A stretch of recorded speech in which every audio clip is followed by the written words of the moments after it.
Ok, ahí va de nuez. Ahora, eso era como el prólogo, ¿no? Entonces, era como un resumen de las cosas, o no sé si se dice resumen, una expresión total de las cosas.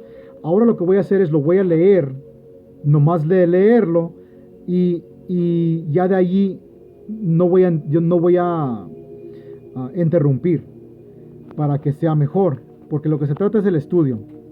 Ok. Algunos hablan de los primeros cristianos algunos hablan de los primeros cristianos como si hubieran sido modelos de todas las virtudes. La primera carta a los Corintios nos mostrará que esos creyentes de los primeros tiempos tenían como nosotros sus debilidades y que la fe no había suprimido el peso de las realidades humanas.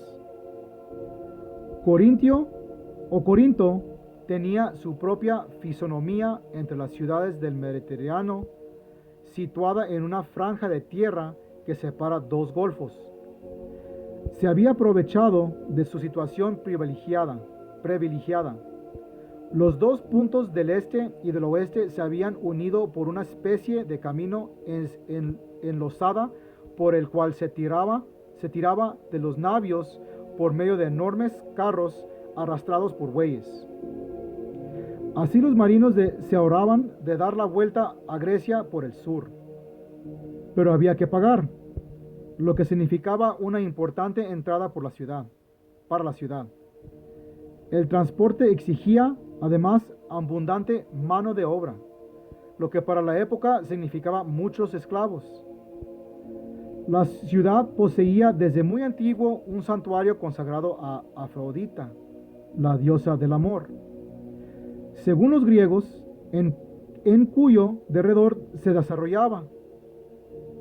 Y para eso había plata. Una prostitución La ciudad poseía desde muy antiguo un santuario consagrado a Afrodita, la diosa del amor, según los griegos, en cuyo derredor se desarrollaba, y para eso había plata. Una prostitución que desagrada no tenía más que el nombre. En tiempos de Pablo, las prostitutas se contaban por millares. Por último, muy cerca de Corinto, se celebraban cada 2 años competencias deportivas, parecía a los Juegos Olímpicos actuales. Estas atraían grandes multitudes.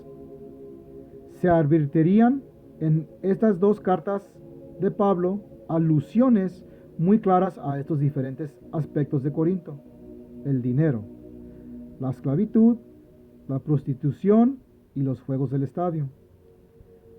En Corinto, judíos y paganos convertidos por Pablo formaban una iglesia dinámica, aunque poco ordenada.